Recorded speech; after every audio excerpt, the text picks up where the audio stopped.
I thought that a walk would feel pretty good. I was on the trail, kicking up at the leaves, digging all the mushrooms and rocks and trees, just gawking at the bugs and the mud and the moss. And that's when I ran into the boss. They call him Bigfoot. This service is provided in high definition by free conference call HD.com. You are the only participant in this conference. Stomping and swinging in the Sasquatch way. Boogie woogie, Bigfoot boogie now. He's a big old guy, twice as big as a man. He can practically hold you in the palm of his hand. He never takes a bath, he's covered with hair. He's always naked and he doesn't care. But if you're scared of him, take my advice. You know he smells kind of funky, but he's pretty nice. He's a Bigfoot Sasquatch. He can boogie, he's the boss. See him shuffle, see him sway, stomping and swinging in the Sasquatch way. Boogie woogie, Bigfoot boogie now.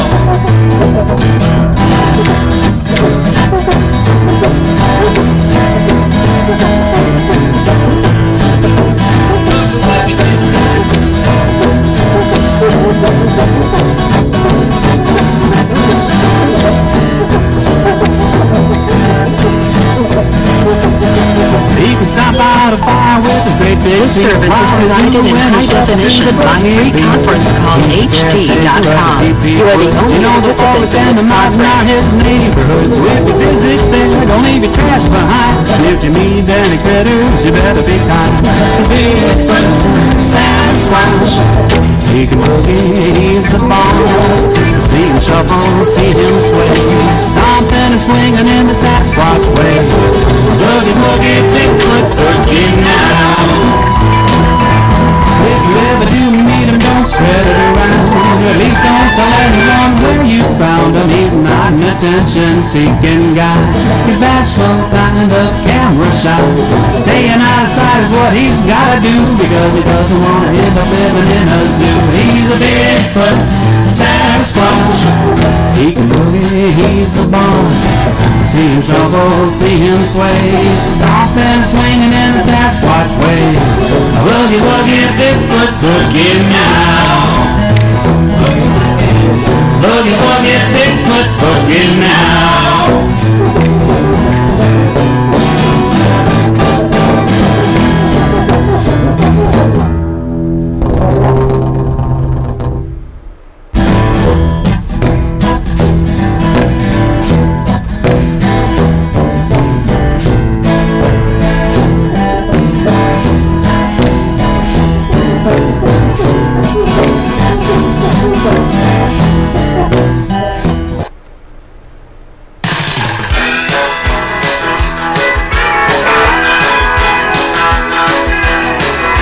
What you think I've seen?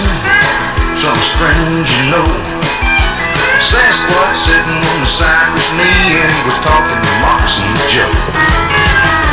Better party they gon' have out in the St. John swamps. Sasquatch doing his brand new dance, and he called it the Bigfoot Stomp. Do the Bigfoot boogie, get the Bigfoot boogie. Ain't nothing but a Sasquatch dancing around to do the Bigfoot boogie in the parallel ground. Eddie Lizard, he a beating the drums, and Moccasin Charles, he's a running his gun. Stan the Snake, he's a playing the bass, and he got beat partying all over the place. Oh, get a round beater riding his bow, and he got a beat jamming with Moccasin Joe. A Sasquatch doing his brand new dance, the Bigfoot boogie in the parallel land. Do the Bigfoot boogie, yeah, the Bigfoot boogie. Ain't nothing but a Sasquatch dancing around to do the Bigfoot boogie in the parallel ground. Get hard.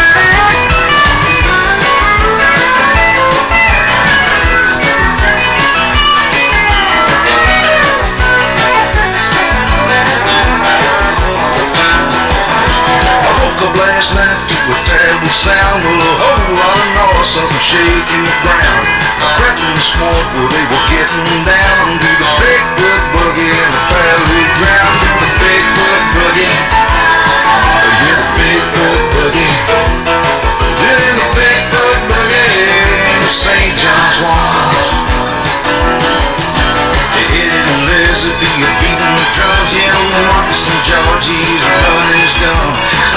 the snake, he's a playing bass.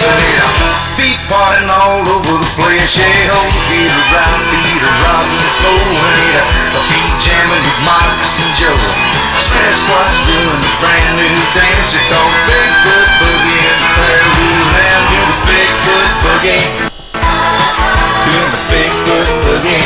Jump, jump, yeah, Bigfoot Boogie. In the St. John Swamp. Doing the Bigfoot Boogie. In the St. John Swamp.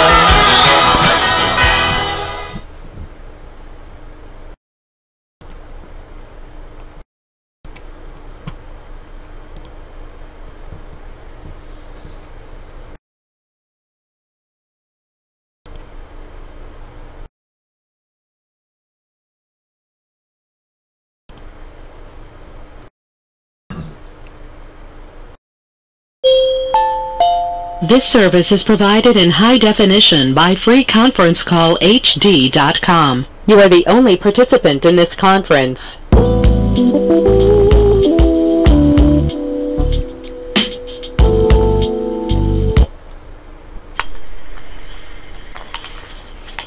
Walking up the road, one of the many roads, want to see if yesterday we had some sounds, but we're in a different area. The what? What direction?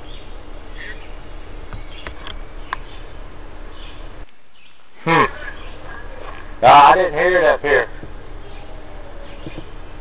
I didn't hear it.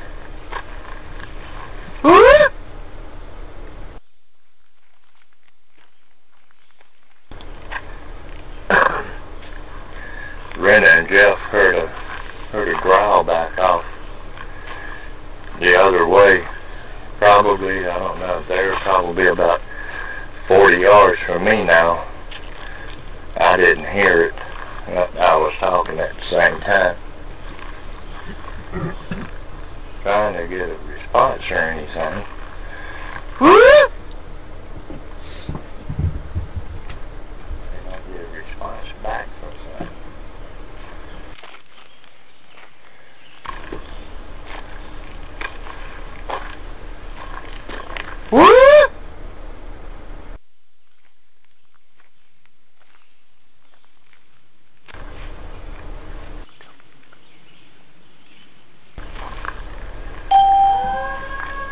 Oh shit! Mary Catherine. The hell was that? Hello? I'm here. I'm just making a That came cup from of back coffee down. here. Was that down there from where y'all heard that? I'm not broadcasting yet. I was just making me a pot of coffee so I can stay awake. Man. That sounds good. That was wild.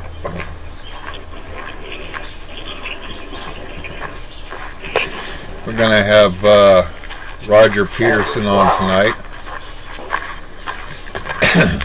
Snake Man. I don't know if Jan's gonna come on tonight at all. Christopher might come on. Well, Mary Catherine's on. Just testing the system, making sure everything's working properly. My other broadcasting computer took a hike, so I have to buy a new Windows program, 1 terabyte hard drive. Let's see, what else? Load Windows back up in it, and I can start using it to broadcast the show again. Yeah. I didn't get to call in last week. I've had kidney stones. You still got them? I passed it today. Well, I'll tell you a quick way how to get rid of them. How's that? Lemons.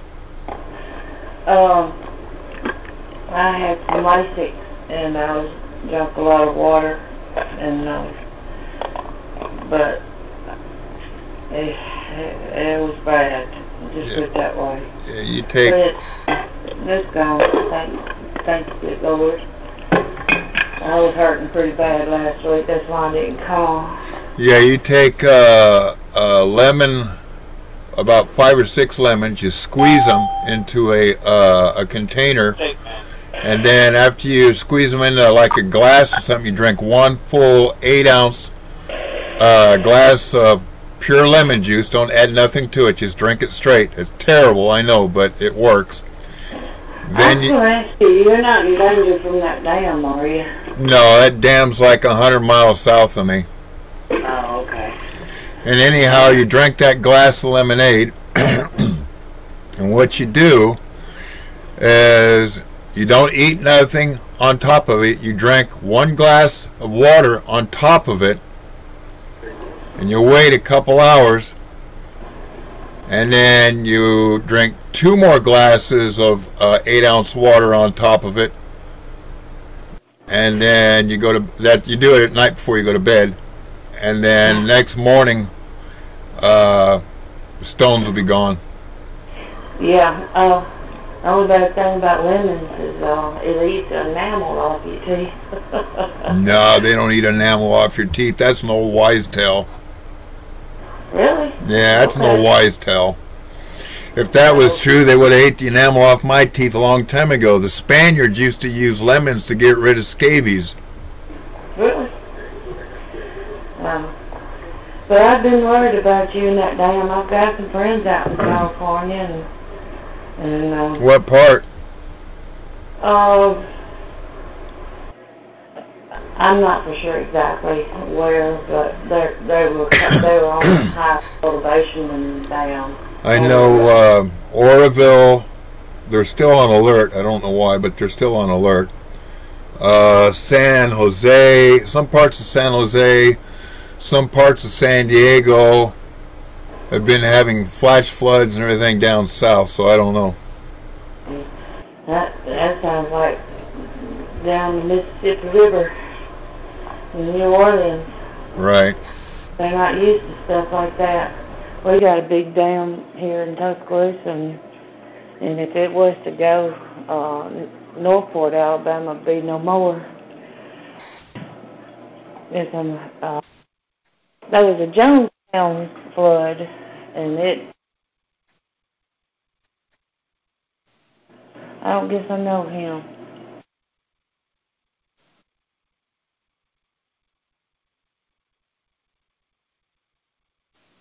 Maybe down there.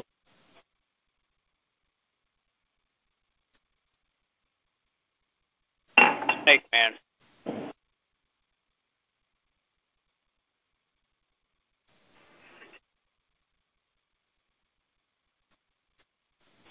Yeah.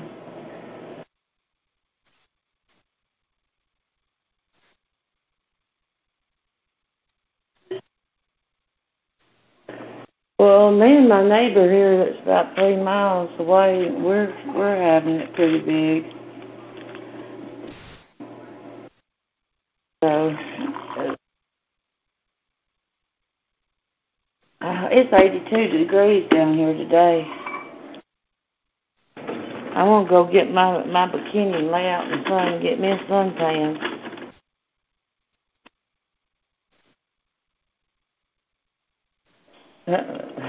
And it'd be in February.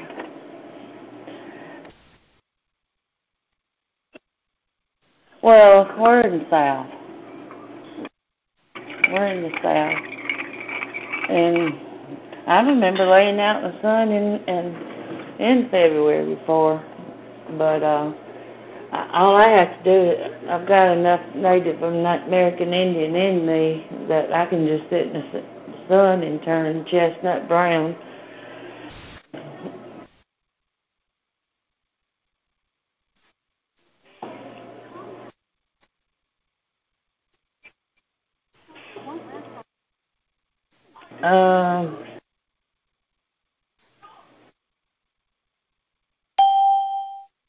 Well, we went to Florida one June. Hey, it's me, Roger. I'm here. We went to Florida in June one time, and they were total eclipse of the sun. And that night, it got down in Panama City Beach. It turned 35 degrees, and the tide brought all these big old conch shells, and I walked out, and I got blistered in it from all that, and it was only 35 degrees. We had to turn the heat on in blankets, and we had a house down in Gulf Shores that we owned that we didn't rent out. It was just ours, you know. We had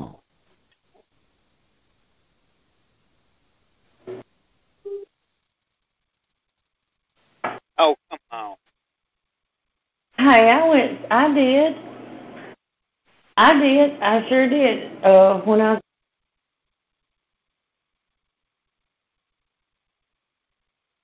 No, this was in February, and it was cold as rip. And I did it on the dare, and there's this creek that during the summertime, you can put your drinks in there, watermelon in it, and it's ice cold. And I did it on the dare, and I went in it. I was a daredevil when I was a kid. I was a tomboy. Now, I grew up in Florida, so I know what you're talking about. You got the alligators. Yes, ma'am.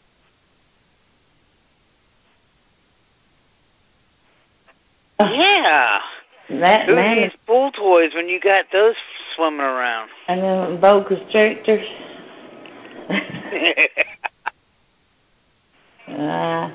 Well, another day. Oh, yeah.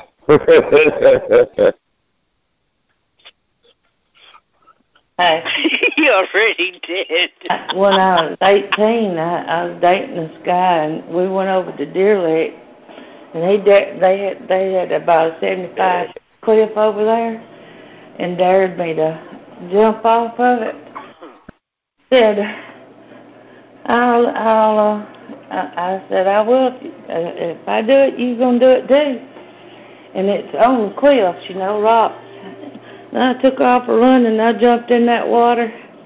And I said, all right, now it's your turn. I did, you know, just like a cannonball jump. I didn't try to dive, but...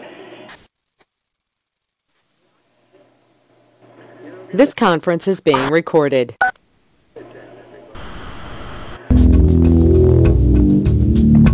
They said it was at least 8.5 feet tall.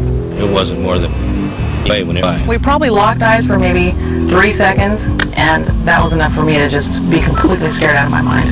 Have you forbade out too? We have similar reports in Russia.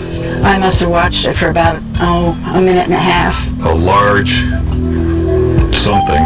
I couldn't explain what it was. And that's when I saw the face peek out from behind the tree at me. But ancient Native Americans have been recounting sightings for centuries. Sightings of creatures all the creek. They ran into this people that they call the creek devil. Since the late 1950s, local and national newspapers have recounted eyewitness reports of 6 to 8 foot tall, hairy, man-like creatures roaming the mountains of Humboldt County in Northern California.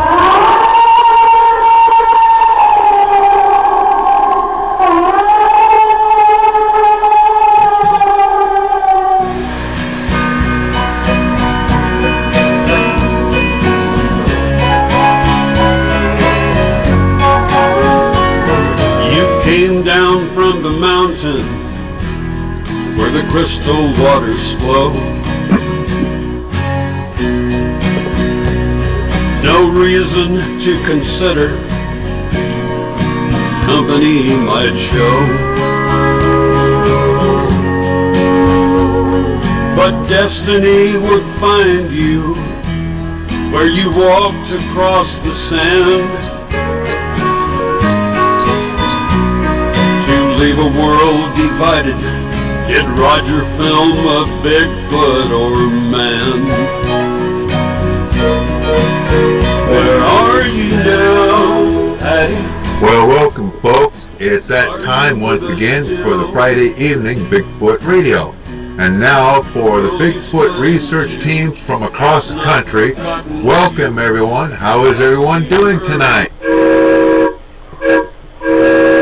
Well, they're out there walking around again, ladies and gentlemen. I've been getting calls almost a week now. People all over the globe have been having Bigfoot sightings. I think it has something to do with the strange weather we've been having. A lady I've been speaking to tonight sent me 9 pictures, and one of the very first pictures she had was this big old giant Bigfoot print in the sand. You could really make it out real well.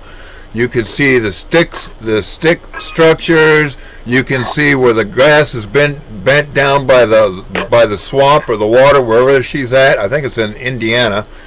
And hopefully she's going to come on the show next week, and she's going to tell us what's up in her area. Matter of fact, I think Chris is the one that spoke to her, interviewed her, or something like that.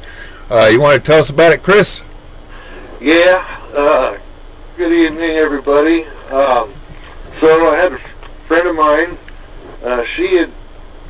Her name is Sydney, and she had made a friend's request, and I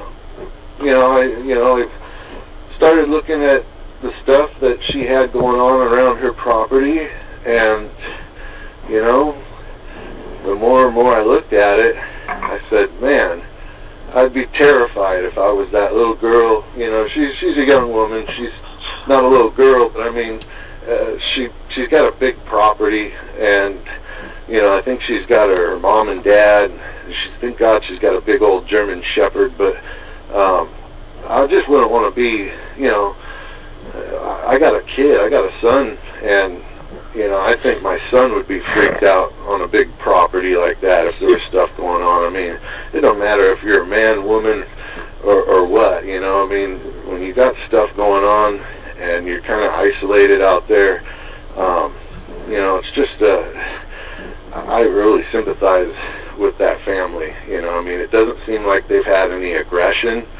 It seems like they've pretty much had, peaceful things for the most part. It doesn't seem like there's been any aggression. Right. But, all that stuff that she sent, she's got some impressions.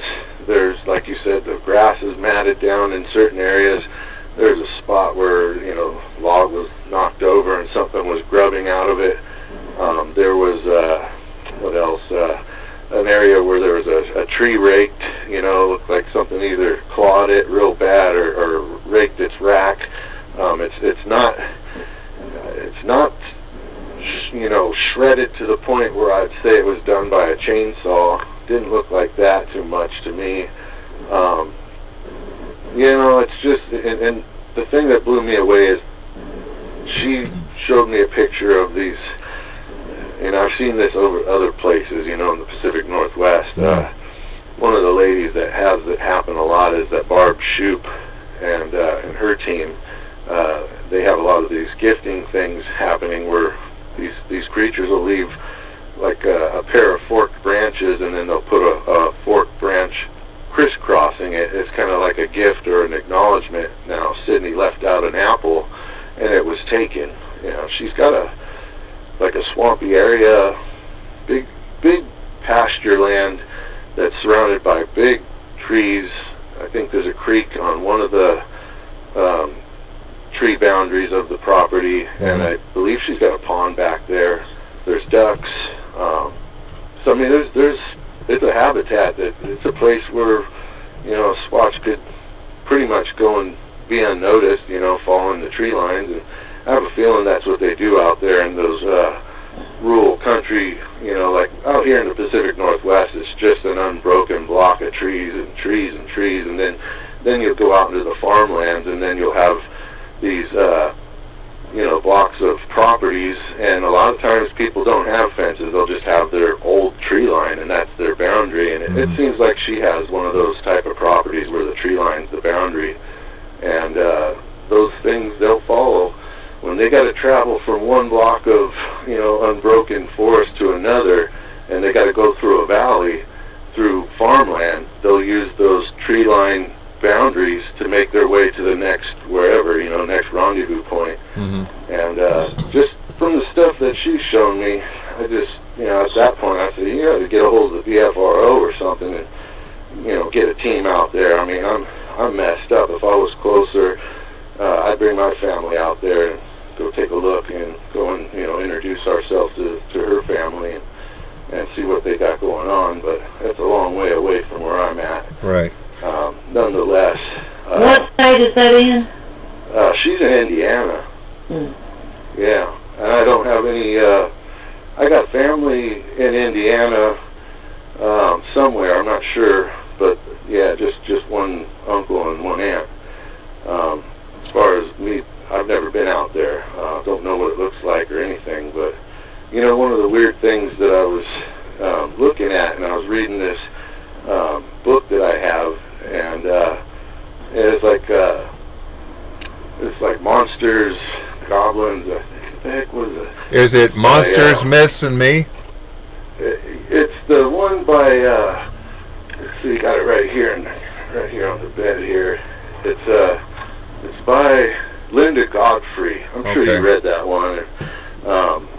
So, anyways, while I was reading it, they had this one section detailing Indiana, and you know, because I've been talking to Sydney about this, while I was reading about it, this guy was having stuff going on his property out there in Indiana, and chickens being messed with, stuff like that, and animals going missing. So he decided one night when he was coming home, he saw some roadkill on the side of the road, a deer, and so he grabbed it. I think, no, it was like a raccoon first. And he grabbed it and he put it on his yard, and the raccoon was gone the next day or whatever. So he's like, okay, maybe he was just cleaning it up, but nonetheless it was gone. So the next time he said, you know what, that wasn't right. So next time I do that, I'm gonna put some game cams up. And so what he did was he found this roadkill deer and he put it out there in his yard, and he set 2 game cams on it. Now this is where it really gets freaky. He got this game cams on it about 10:40 something at night. Like a gray cloud, like a mist, moves over where the deer carcass is, and these game cameras take over 100 photos. And this mist is probably like 4 feet wide and probably about, you know, 5 or 6 feet long, you know, and it's just like a solid thing, kind of mist, and it's now blocking, it's enough to where you can't see the deer, the mist in the camera, and it takes over 100 pictures of this mist. After it's over with, the deer is gone. The camera continues to take crystal clear pictures after that. I've heard of a lot of people actually trying to take pictures of Bigfoots with either cell phones or the new age phones that we have out here, and every time they try to take a picture of these things, either far away or up close, all they get is what they call a blob squatch. It's a Bigfoot, but it's a blob. Yeah, a warble. Steve, I have got permission to share those vocals that they captured with Adam Davies and Ed Brown and everything. And when you'll give me a chance. Yeah, go ahead and play them, Mary Ellen. Oh, Mary Catherine. Sorry, I always call everybody Mary Ellen. I've been watching so much of that TV show. What is it? John Boy and everything else. It's pathetic. And when everybody goes off the show, they always say, "Good night, John Boy." So I got that stuck in my head now. But they have given me permission, but that I want to say this about, you know, Adam Davies. He pronounces it in England, Adam Davis,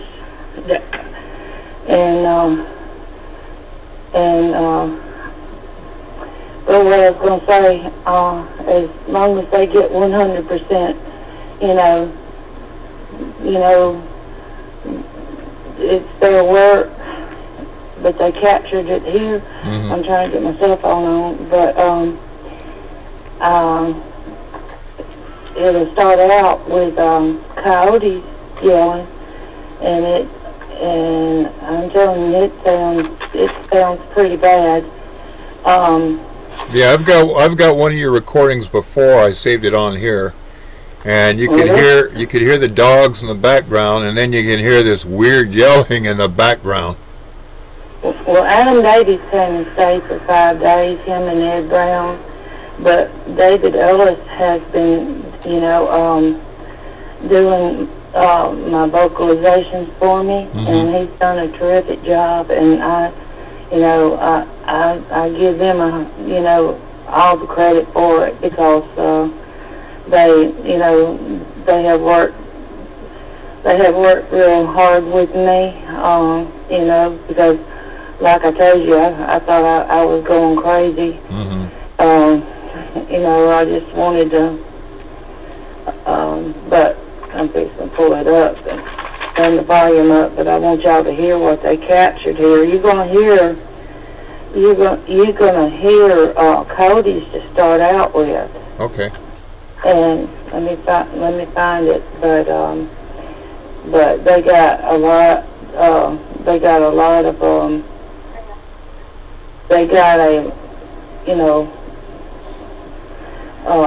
vocals, wood knocks, and I'm trying to find it. Just give me a second. And they got, they had one mimicking,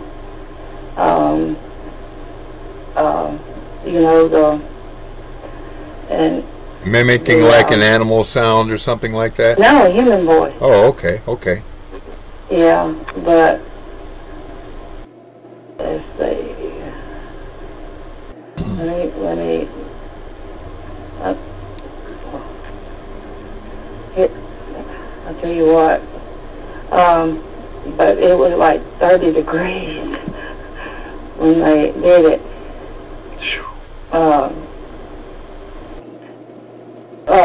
Go ahead. Somebody be talking while I find it. All right, Roger, what's been going on in your neck of the woods? I hear you have been having some amazing encounters up there with the Border Patrol. Oh, yeah. Yeah, a while back, about a month ago, I had a thing with Border Patrol that I was sent a short video, okay? And it's on the Tohono Indian Range, which is about 130 miles from me. Right.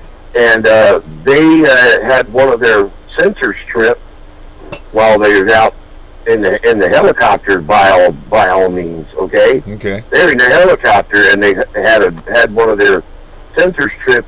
They went over expecting to find some illegals crossing, and they came across a big boy that was about 9.5 to 10 feet tall.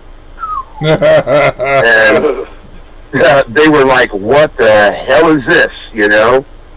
And they went and followed him and watched his movement, and he was going right down the old dirt road, just minding his own business. And then he tried to hide in a Palo Verde tree, but you could still see him clear as day. And then he went walking on down the road. And like I say, they sent us this video, okay? And the thing of it is, we got a hold of the tribal council. They're in cells, right? And we talked to the head chair lady of the tribe, and they're refusing to let us have entry into the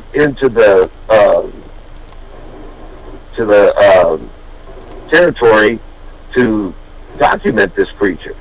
Right.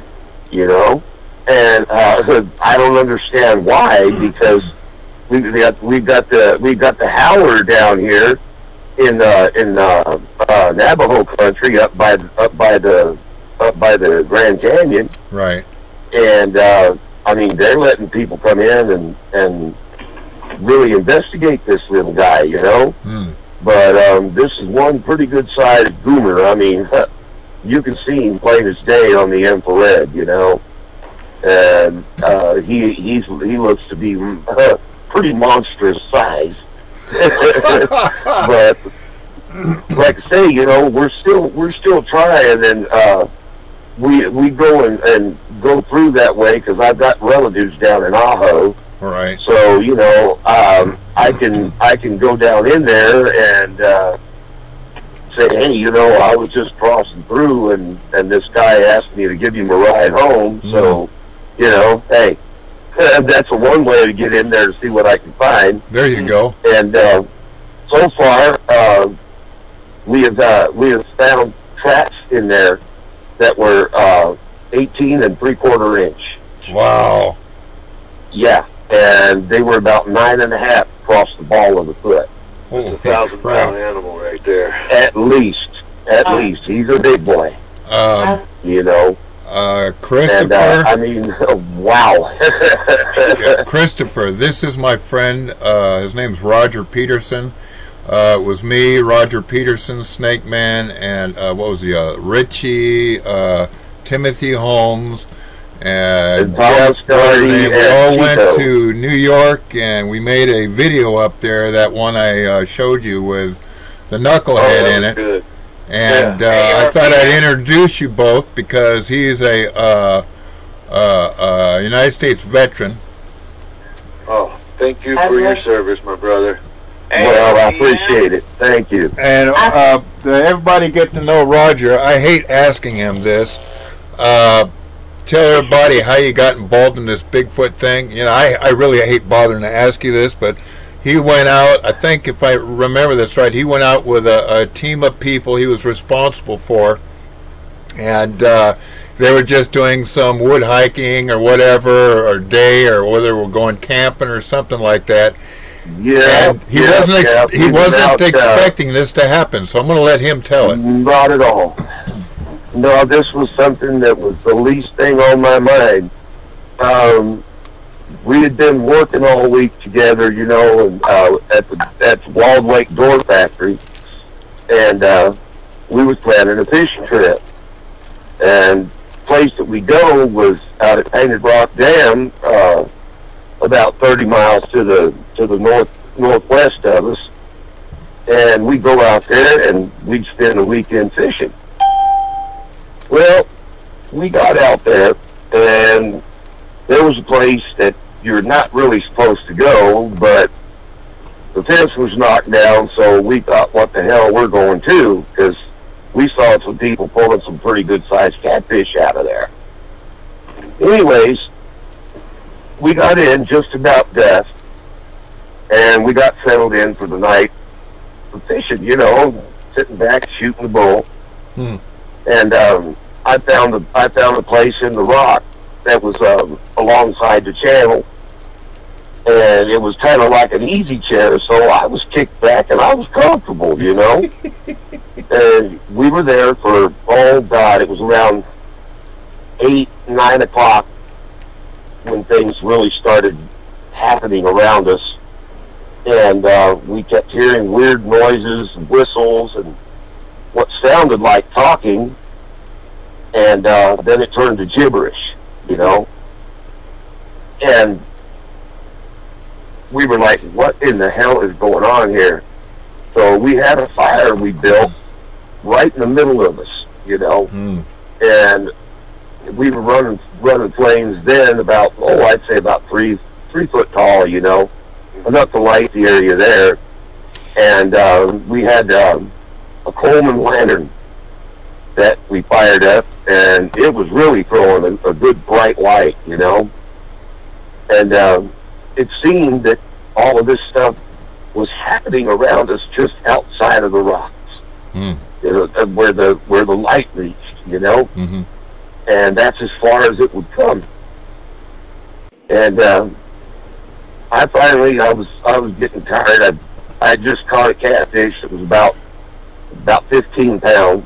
He was pretty good size, and I had him on stringer right down below me. Well, I threw my line back out. Something grabbed it and pulled it down like I had a shark or something, you know, and then just let go. Right. And I was like, whoa, wait a minute, you know. And then after that, I just let it stay there, and I laid back, and I started falling off to sleep.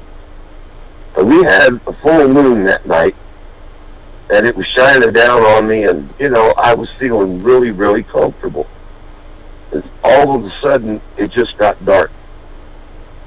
And I looked up over my head, and right there above me, man, about 5 feet above me, was this female Bigfoot, man. Did it have breasts? Yes, it had breasts. I've had so many people talk to me about that kind of stuff, and, you know, well, they were saying, oh, well, did she have nipples? Did she have a bush? You know, and that's phony. Come on now. But the thing of it was, there she was, just frozen like a damn tree. And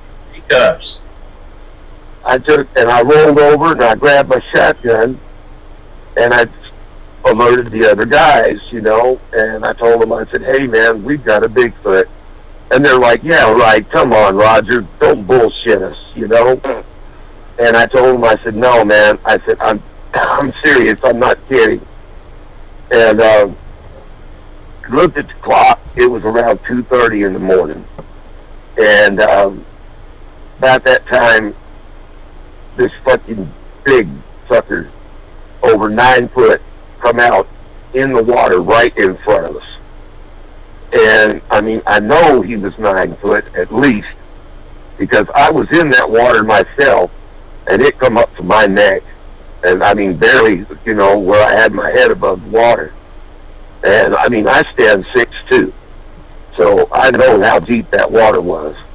Mm-hmm. And this boy, he stood up out of it very, very prominently. Yeah. And his shoulders were about 4 foot across. And, I mean, the eyes, man, I could not get over the eyes. They were just piercing, you know. And take your our time. lantern started going out. You know? So I told the guys, I said, look, build the fire as high as you can. And I said, then you get the gas, you get the lamp open, you hold it, you pour it, you know, and all this kind of stuff, like a bucket brigade, you know. But as soon as that light went out, the son bitch charged. And I sat there pumping shells over his head, and it just kept coming. It wouldn't stop, man. So finally, I dropped my rifle down right in the chest, and I pulled the trigger at point blank range. And when I did, the sucker grabbed with its right arm in its chest area, and it stopped dead in its tracks. And the darn thing sat there, turned, full body turned towards the cliff that was on the side of us. Then he turned back to me and looked at me, and then he turned completely all the way around, and he shot back through that water over 35 yards like it was nothing. I mean, he was gone in seconds. And the guys were all freaking out, man. One of the guys pulled down a tree that was on the little cliff just above our heads, and there was another one behind it, and he's standing there screaming, what is it? What is it? What is it? And I'm telling him, Daryl, get the hell out of my way, because I could have had a clean shot, you know, but I didn't want to shoot him. But, you know, to this day, man, I had nightmares about it, because I was thinking, did I do the right thing by shooting it? Because I don't know if I just wounded it or if I killed it, you know? But I had 4 other guys, man, that I was responsible for, you know? And I had to do what I had to do to get them out of there. But next morning, we saw where the damn thing busted through the tree line, and I mean, it left a gaping hole in that tree like you wouldn't believe. And the scream that thing did, I mean, it let out a god-awful yell that it just went right through you, you know? And I'll tell tell you, it's an experience that I will never forget. As long as I live, I'll never forget. It's an experience that'll stick to the back of your mind for the rest of your life. Do you think I'm telling you. that thing was sizing you up or your fish? You know? I think well, to tell you the truth, I think he was after the fish. But again, he was also after us because we found out later that the female come down on us and he came in on us because they had babies up in that tunnel and we didn't know it. There you go. They just wanted you all the way out of there. They didn't want you anywhere in there. Exactly. We were a threat. Yeah. He thought that we were going to hurt the babies, but we didn't know about the babies. You know? They were up in there far enough that the light didn't hit them, and, you know, we heard splashing around up in there and stuff, but we thought, hey, man, that's some big catfish, you know? You guys were just on their real estate. Yeah, but, you know, that's all we had on our mind, and it was something I'll never forget, and that happened on 15th of May of 1987. Well, I tell you what, Roger, you had a hell of an experience. And by the way, we got another friend of yours, probably like to say hi. Squatch Tech, you there? I'm here. Can you hear me? Oh, I can hear you well. Yeah, well, first time on this internet deal, got to give it a try. Hey, what kind of house did you shoot it with? I had a Remington topper. It was I believe it was a 410. Oh, okay. Then it might have been my 20 gauge. I'm not sure. I had one of them with me that night. If it was a 410, I imagine you just pissed it off. And pissed out No, but I believe I had my 20 gauge with me, and I was shooting number 6 field load. Yeah, that could have hurt him a little bit, but yeah. You know, I gotta say, if you nailed him with a 30-06 or a 30-30 or something, he probably went off somewhere and died. Yeah. Well, he could have with that 20 gauge as well, but now I don't carry that. I carry a 308. Thank you. I carry my trusty 45 and 40, so you know, I believe 10 rounds to the head cut in. Yes, sir. I have a 380 that I carry on my side, a Bursa, and then I have a British 1906 308. Yeah, that's nice. Oh yeah, and this baby, it'll reach out and touch you. Well, anyhow, I think Jan out there had an encounter here about, 2 weeks ago, Jan? You want to tell everybody about what you had?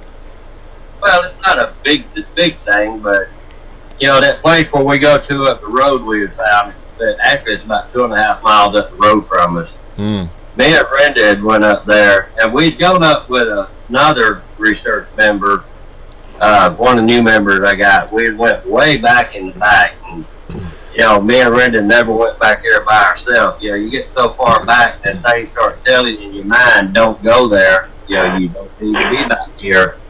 And I just have a tendency of listening to them things, you know. And we had gone back with the other guy the first time, and we went down this trail. I mean, we were way back in the back. And it teed into another trail, and we turned to the right, and this trail come back around to the big trail that we come in on. And about halfway down it, we just got this god-awful steep. And we could hear it moving on the left side of us, and my wife, she was about 30 or 40 feet in front of us, and we lost the smell, and then she said, I can smell it down here. So I went down where she was, and you could smell it, and we could hear them moving on the right side of us. And I'm like, yeah, this is not good. They're you know, on both sides of us. And so we eased on out. But anyway, a couple of weeks ago, me and Brenda went up there, and we started back toward the back. I'm like, well, hell, let's just walk back there. There ain't nothing going to happen. And we got back, you know, about halfway, and there's, just big clearing on each side of the trail, but they have that, what was it, Stephen, we talked about earlier? Saw Palomito. Yeah, Palomito bushes. They're up about chest high, and it's a sea of it. And generally, I'll get back to there and something and say, okay, don't go any further than this. Of course, I didn't listen to myself that day, and we just kind of eased on back toward the back. And when we got to where that trail teed into the other trail, on the left side of us, the palmetto bushes were actually about 8 foot high. And then you had a couple of small trees in it now. Well, something started moving in there. We could see the palmettos moving. And it was heavy. And it was coming toward us. And we're talking probably not 12 feet, maybe 15 at the most. And I never could see it, but I could see the stuff moving. So, of course, I come out with a 45 because I thought, well, hell, it might be a wild boar. And I'm like, whoever you are, you better identify yourself. And it stopped.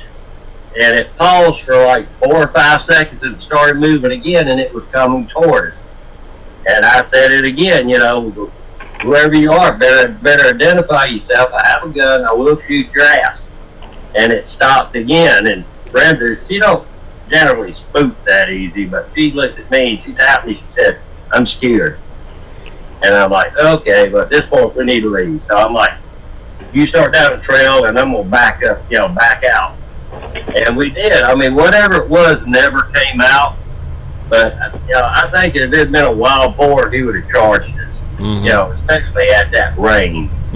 So I'm not, but we're going to go back up there tomorrow, me and her, and I'm going to play it again. I only had the 45 with me that day, but I'll have the 40 on my hip tomorrow, trust me. Well, that's great that you go out and you do have protection, because you never know what you're going to come across.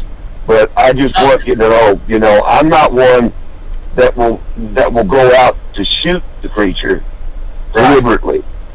But if I have no choice, I will pull the trigger. Well, that's the same way I am, and even with my team in Georgia, I got a 30-man team up there, and this team in Florida is new, so I ain't but about 5 of us. So it just takes time to build. But we carry weapons, and it's not to kill the Bigfoot. We're not a pro kill team. We're a no kill team. And I just feel you can prove something to exist without having to kill it. There you go. Hey, by the way, I hate to interrupt, but have y'all checked into that guy on YouTube? Peter Kane is his name. And I was on there and I saw it the other day, and he has body parts of a Bigfoot. I've seen that. What do you think of that? And I believe it's real, but when he started talking that after eating the Bigfoot meat that made him sick, that then he could do 5,000. Yeah, he said that he could do 5,000 sit-ups, 10,000 push-ups, and that his thing got bigger than a vodka bottle. And I'm like, wait a minute, and I truly believe that's why nobody takes him serious. Do you know who he sounds like?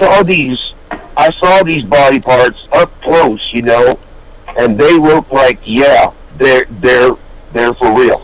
Now it looks like bear carcass, not bear, but like a what a bear carcass looks like if it's been freezer burnt a little bit, in the freezer. But when it's a foot. Bear. It looks not when it's a foot, my friend. It's got a hand and a foot, and it looks like it's been in the freezer. Kind of came out of the freezer, been back in the freezer, out of the freezer, back. Yep, and that's what he's done with it. Him and his father. Because his father was the one that originally killed this creature. And they had to cut it up to get it out from where they were, because it was too dang big and too heavy. And Hey, I mean, I saw the foot. Hold on. Go ahead. I saw the arm, and I saw the hand, you know. And yeah, they do look real. You would have to be a really good special effects artist to pull that off. It can be done. Yeah. It can be done. But yeah, there's a big question left with. Oh yeah, especially with all the blood vessels and everything else. I mean, it was just like anatomically correct. Yeah. What I wanted to say before everybody got a little carried away with it here was, doesn't that sound like somebody we all know? Didn't Rick Dyer do the same thing as boast about something he had, and then when he proved it, that something weird about him boasting like that? It just reminds me of Rick Dyer. Hold on, wait a minute. This guy has been approached by Monster Quest and Discovery Channel, and they want to do a full series on every piece that he has, including the head. Well, I got a story. When somebody comes up and says they did 2,000 push-ups and set-ups after that, I would have to, we call that here in Florida backtrack. Yeah, well, he had come out to a source that's not a conflict of interest. Right. The U.S. Totally outside of Europe. Has to be this guy that has nothing to do with our economy. Right. Well, this guy, he came out and he was telling people about this, and they said all kinds of dirty things about him and everything, and called him crazy, called him stupid, and other things of this, and he's trying to tell them, hey, look, I got the real McCoy right here. And they just ridiculed him so bad that he is really, really distraught about it. And he's downright mean, but yet he still comes out and shows you what he's got. Right. Well, maybe he is legit. I mean, we don't know, but yeah. Well, y'all take and go on YouTube and look up Peter Kane. Peter Kane. Yeah, I'm going to after the show. It's by the way, C-A-I-N-E, Kane. Yeah, got it. I think. See what you guys think. All right. I think Mary had the recording. So Mary, if you have the recording, we're all ears. You bet. Let's hear it. All right, you're gonna hear the coyotes at first. Okay. And then it's the last 3 screams. They all come running in the house and said I had a monster in my woods. So I got the volume turned up as high as I could, and like I said, I give them 100%, that they did it, and it was analyzed, and the megahertz is not a coyote. It's something unknown to America, so I'm going to play it now. Okay, we're listening.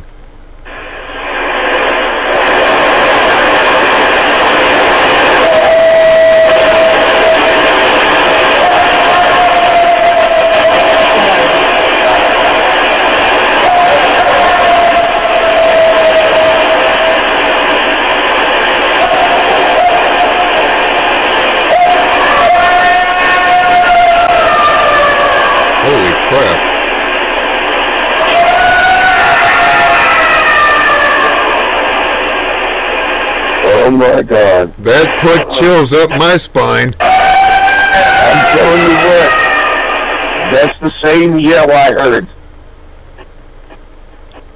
Yeah, that's wild. That just scared the shit out of me again. I'm mind blown here. Holy cow! You heard that in your word too. I heard that one like scream at East Coast Jack. You want to hear that is the same yell I heard. I'll tell you what, that scream, when you started playing that, and I heard that scream, that just sent a chill right up the back of my spine, all the way to my head. My hair started standing up, and it reminded me of back years ago when I heard a scream like that up here across Shasta Lake when my hair stood up on my head. It's been a long time since I've had that happen to me, but after hearing that, oh my God, the memories, holy crap. Well, I'll tell you what, right now you wouldn't get a pin up my butt with a jackhammer. I want to hear it one more time. That was too much. Yeah. I would have had every kid in the house loaded after that. Okay. Let's hear it again, please. All right, then, like I said, it's Skylar to start with.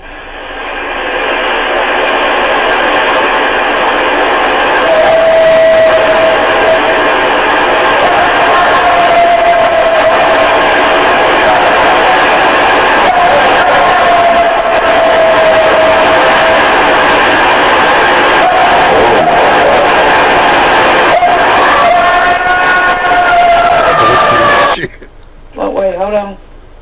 Oh, God, I heard that crystal clear. I accidentally bumped it off. Hold on. There's 3 of them, yes, there's 4 units.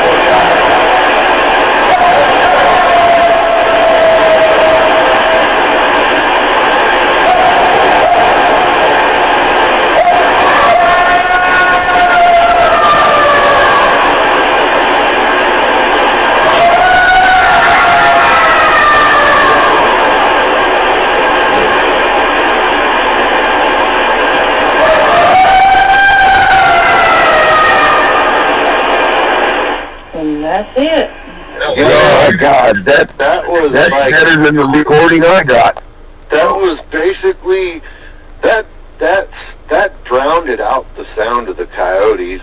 Everything. That was like, okay, you did that. Now time for a sound check.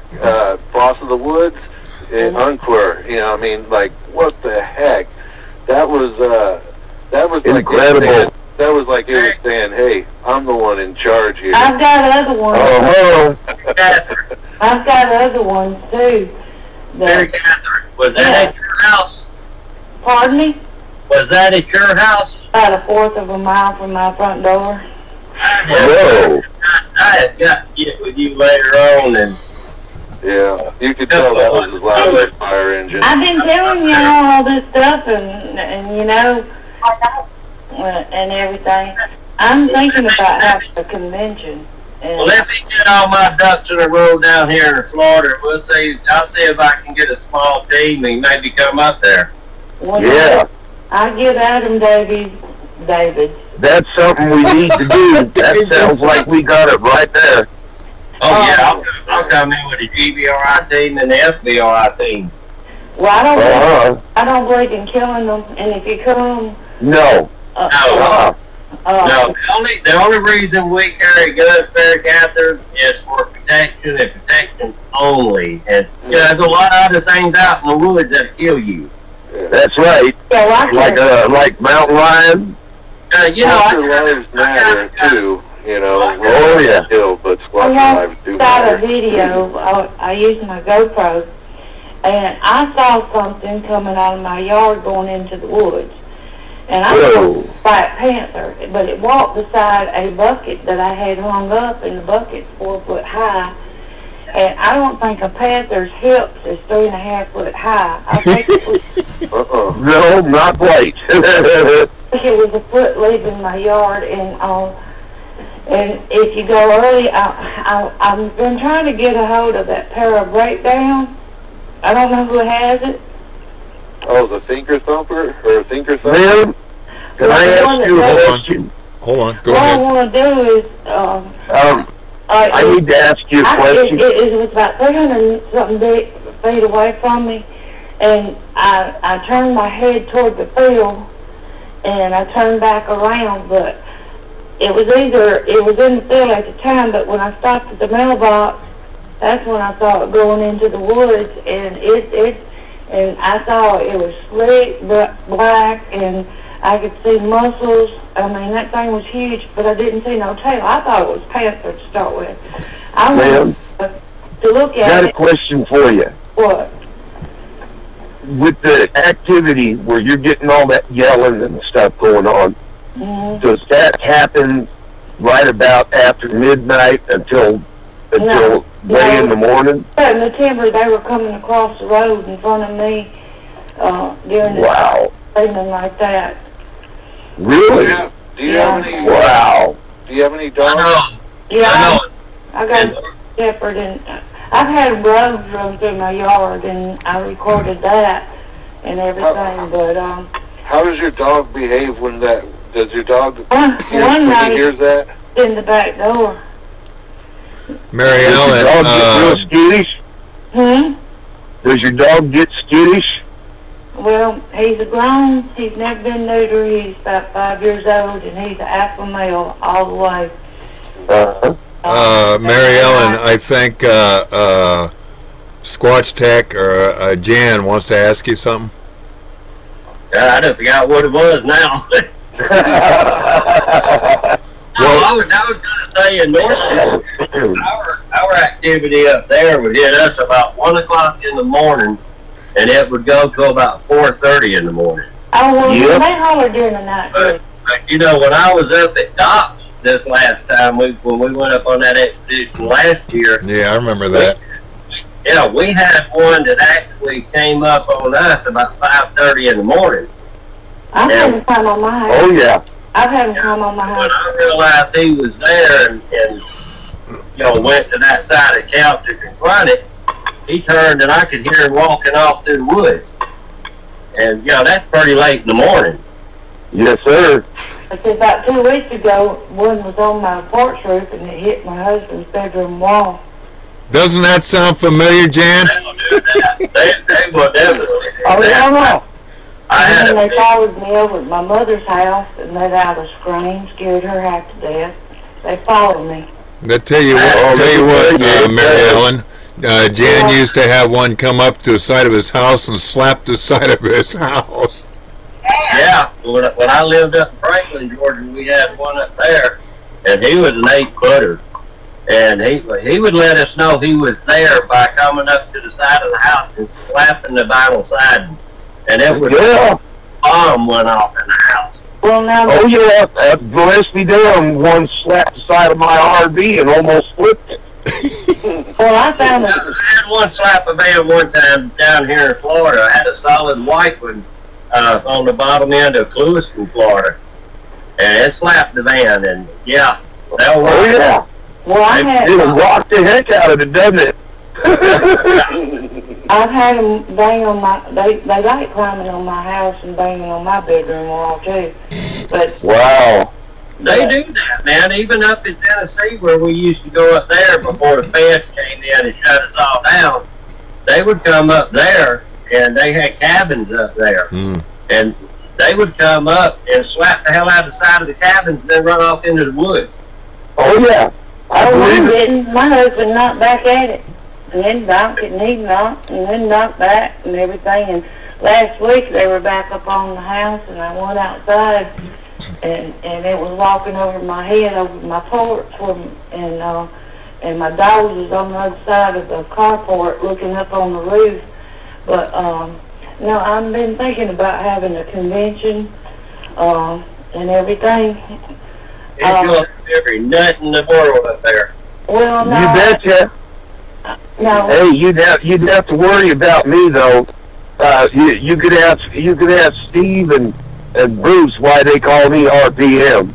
No comment. They won't be. But Adam told me, he said, Miss Helen, he said, I've been in some hot places before, but I've never been in something. Well, one more. I think Anthony had a. Didn't you send me a picture earlier, Anthony? Yeah, I sure did. It was one of the areas that I hadn't been to in a long time, and when I went back there, I just found this new formation that was there, and again, it's kind of interesting when you look at it, but I wish I knew what it meant when they was when they do stuff like this, but definitely something in the area. Yeah. But I didn't get to see anything during the day. At nighttime, when I went back, I was alone. I didn't hear anything, no vocalizations, nothing to record. But I did get to see 3 pair of eyes. I mean, they were huge. Okay, and when I say huge, I mean they were spread apart. Their big eyes spread apart wide, And so I'm looking at one. So I'm looking at another. So one has like a bluish glow to it, and the other one's kind of red when it's looking at the light, because it had the light on it. Now, here's the interesting thing. So this is how I know that it's not deer. Because when you look at deer, and the way the head goes up and down, kind of like goes up and down. If they don't run from you, they'll just like turn their head, the way they twist their head and stuff like that. You just go up and down. I mean, now I'm looking at two eyes, and then you could see one pair of eyes is like backing up, and then just kind of like moves to the left, so that only one eye is like behind the tree, and the other eye is, Yeah. Then you see the eye blink, and then opens up again, and you just see the one, and then a third pair of eyes pop up. Now, again, deer's eyes are just so many feet from the ground. That third pair of eyes was like nearly on the ground. I'm like, that's not deer. That ain't no deer. Yeah. Yeah. So, and that third pair of eyes was also kind of red too, but at the same time, I knew where they were. They know I'm kind of in the light. Their belly?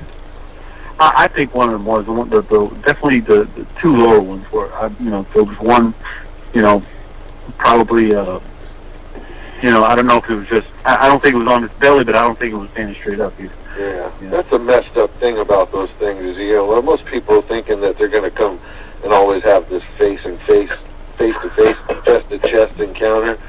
Those things are quite often will be laying down, looking at you. Sometimes they'll be up in a tree, down at you. They're all Steve, the thing of it is, a lot of people don't realize. They think because you go out with people that have been there and have seen them and know where they are, they think, oh, well, guess what? I'm going to get to see a Bigfoot. No, sir. That don't always happen. No, it doesn't happen that way. Because they look for you. You don't look for them. That's it. They come to you. That's right. I have been very gifted with these creatures coming to me. Right. And Steve, like the pictures I sent you. Yep. And I've got more of them that I've still got to send you yet.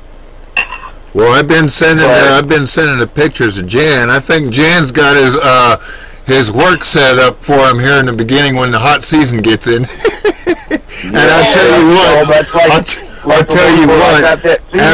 after listening to that tape that Mary Catherine had, I think I'm going to have to call Jan up later on to hold my hand. I still got those chills. Yeah, me too. That's found a 22-inch print.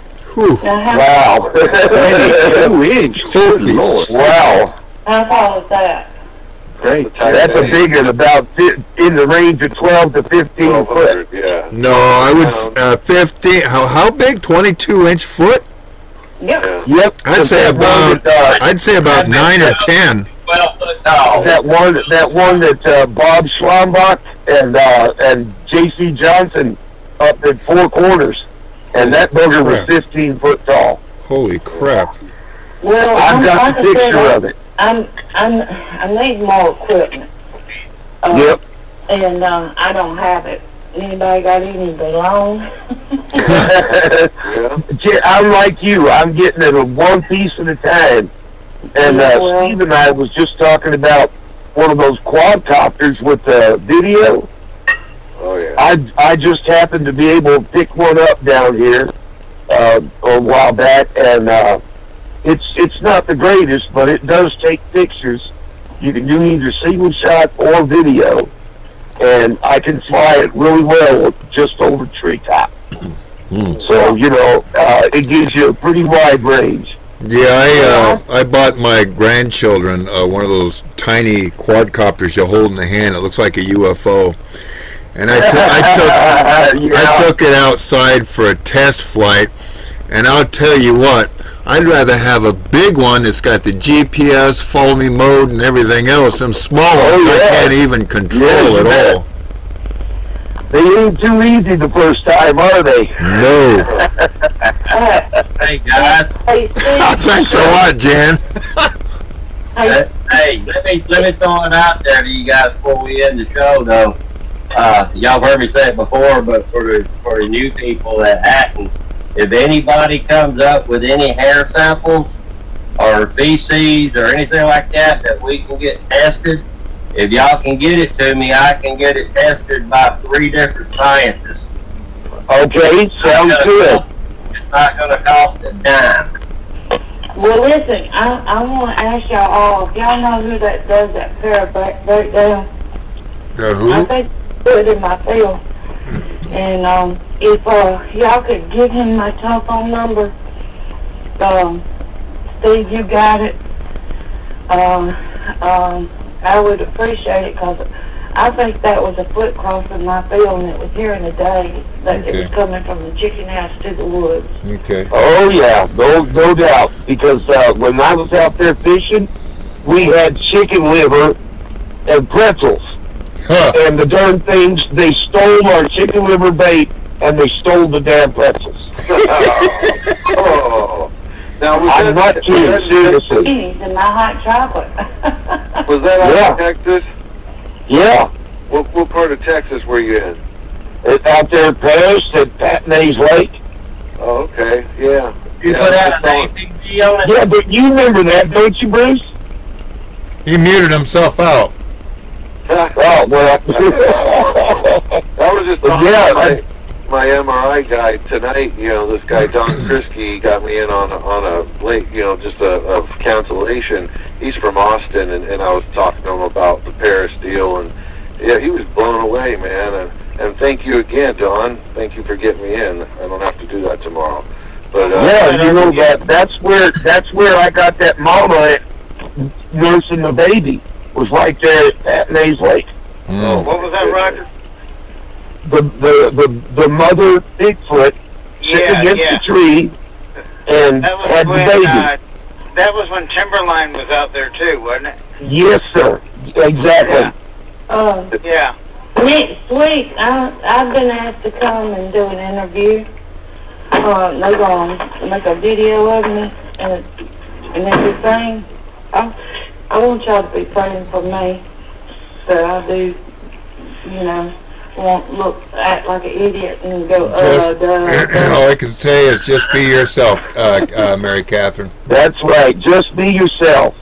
Well, let me tell you, they had me, you can go on YouTube to Bigfoot in Arizona, 2013, and you'll see me there.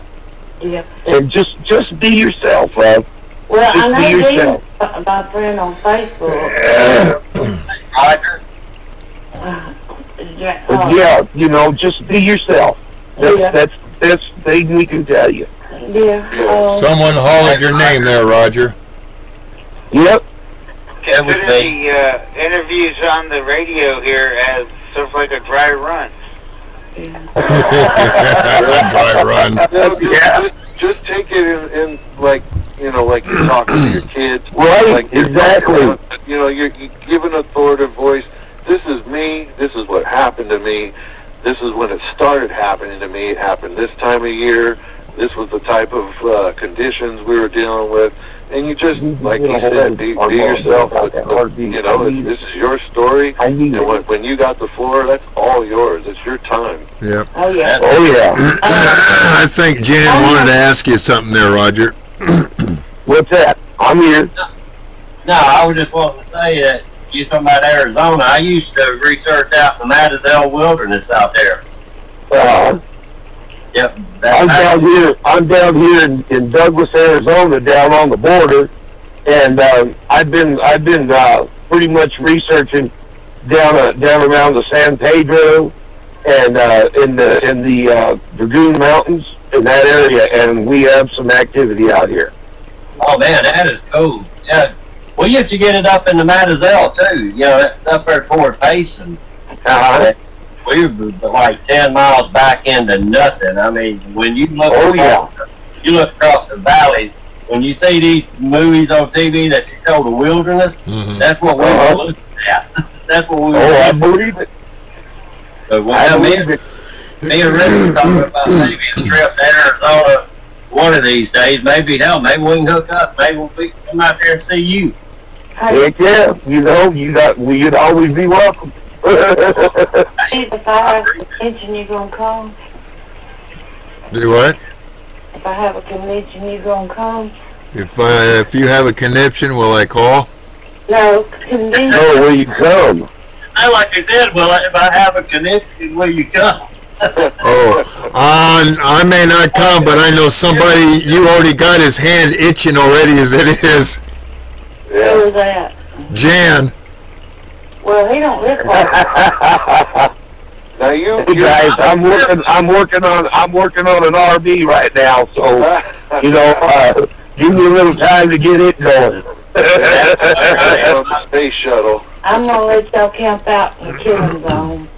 Oh well, I've done that, no problem. Put a little chum out there before we get there. Yes, sir. Especially some chicken liver and pretzels. Well, it's that time again. I'm glad everybody came on to the show. Hope you all come back on again next week. And you know how the old saying goes. Keep the Bigfoot live, keep Bigfooting. See you all again next week. Bye-bye. Bye, y'all. Ladies and gentlemen, have a good weekend, this is everybody. the Gentle Giant, and this is the Bigfoot Radio. For this week, we would like you all to tune in next week for some more Bigfoot Radio. And all of us on the Bigfoot Radio Network. We would also like to thank our guests for joining in on the discussion tonight on this talk show. And we would also like to thank you, our listeners, for sharing our adventures with us. Join us again next Friday evening for another exciting hour of Bigfoot Radio with the Bigfoot research teams from across the country. And we would also especially like to thank our listeners. Until then, this is the Gentle Giant saying good night, be good, be safe, and we will see you here again next week. Until then, keep Bigfoot live and keep Bigfooting. See you all again next week. Bye-bye, and have a nice night. Night, John Boy. Hey, Grandpa. But there's one thing I know. He's the keeper of the mountain. And all he wants is just left alone. Your conference recording has stopped.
would feel pretty good. I was on the trail, picking up the leaves, digging all the mushrooms and rocks and trees, was gawking at the bugs and the mud and the moss. And that's when I ran into the boss. They call him Bigfoot, Sasquatch.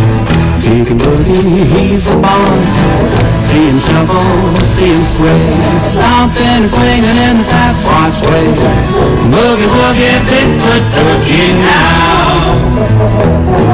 He's a big old guy, twice as big as a man. He can practically hold you in the palm of his hand. He never takes a bath, he's covered with hair. He's always naked and he doesn't care. But if you're scared of him, take my advice. You know he smells kind of funky, but he's pretty nice. He's a big Sasquatch. He can boogie, he's the boss. See him shuffle, see him sway, stomping and swinging in the Sasquatch way. Woogie woogie, Bigfoot boogie now.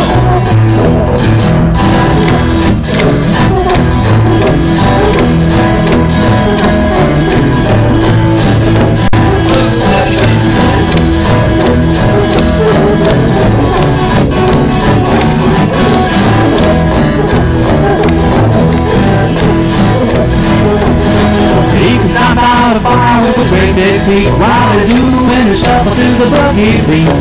He's the caretaker of the deep woods. You know the forest and the mountain are his neighborhood. So if you visit there, don't leave your cash behind. If you meet any critters, you better be kind. He's Bigfoot, Sasquatch. He can boogie, he's the boss. See him shuffle, see him sway, stomping and swinging in the Sasquatch way. Boogie woogie, Bigfoot boogie now. If you ever do meet him, don't spread it around. Or at least don't tell anyone where you found him. He's not an attention-seeking guy. He's bashful, kind of camera shy. Staying out of sight is what he's gotta do, because he doesn't want to end up living in a zoo. He's a Bigfoot, Sasquatch. He can boogie, he's the boss. See him shuffle, see him sway, stomping and swinging in the Sasquatch way. Boogie woogie, Bigfoot boogie now. Boogie woogie, Bigfoot boogie now.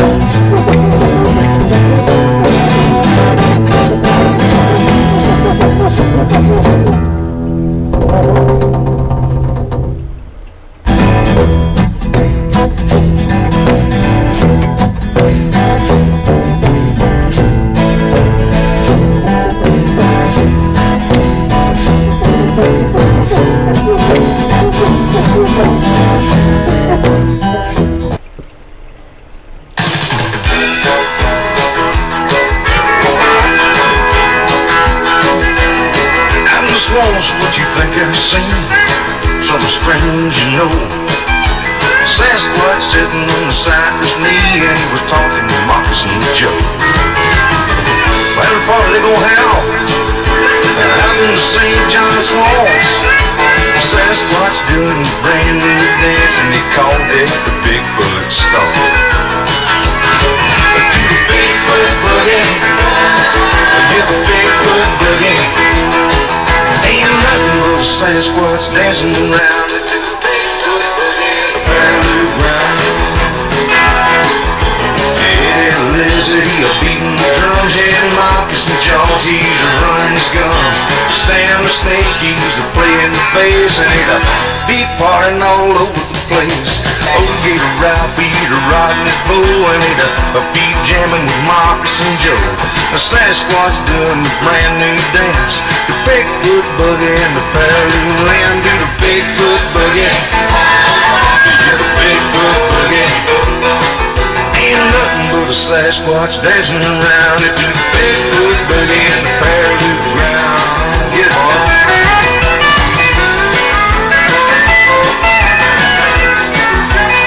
You're beating the drums, yeah, Moccasin George, he's running his gun. Stan the snake, he's a playing the bass, and he's a beat partying all over the place. Yeah, oh, Peter Brown, Peter rocking the pole, and he's a beat jamming with Moccasin Joe. Sasquatch doing a brand new dance, they call Bigfoot boogie, and the parallel land. Do the Bigfoot boogie, do the Bigfoot boogie. St. John Swamp. Doing the Bigfoot boogie on your St. John Swamp.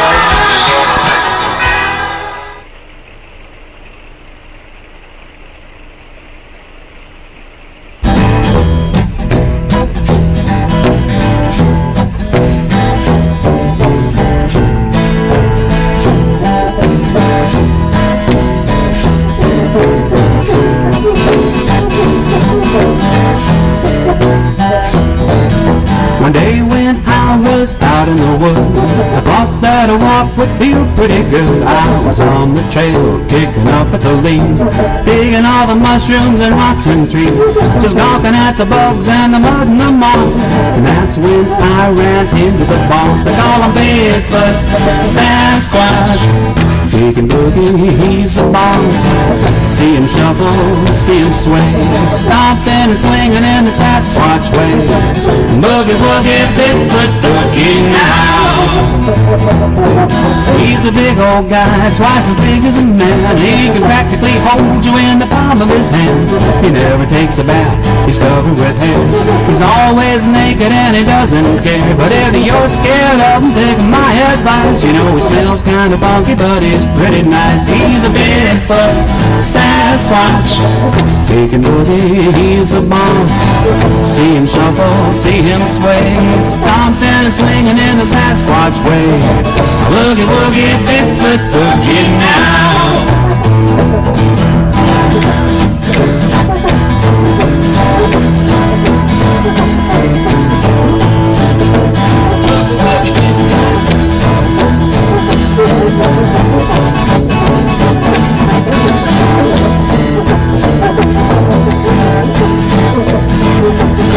He can stomp out a fire with his great big feet while he's doing a shuffle through the boogie beat.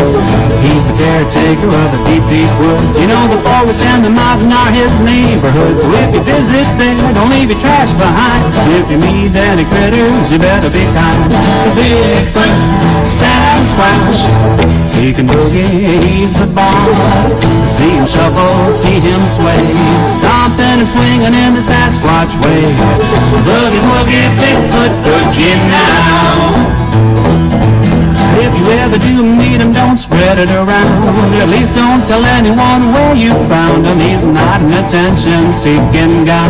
He's bashful, kind of camera shy. Staying out of sight is what he's gotta do, because he doesn't want to end up living in a zoo. He's a Bigfoot, Sasquatch. He can boogie, he's the boss. See him shuffle, see him sway, stomping and swinging in the Sasquatch way. Boogie woogie, Bigfoot boogie now. Boogie woogie, Bigfoot boogie now.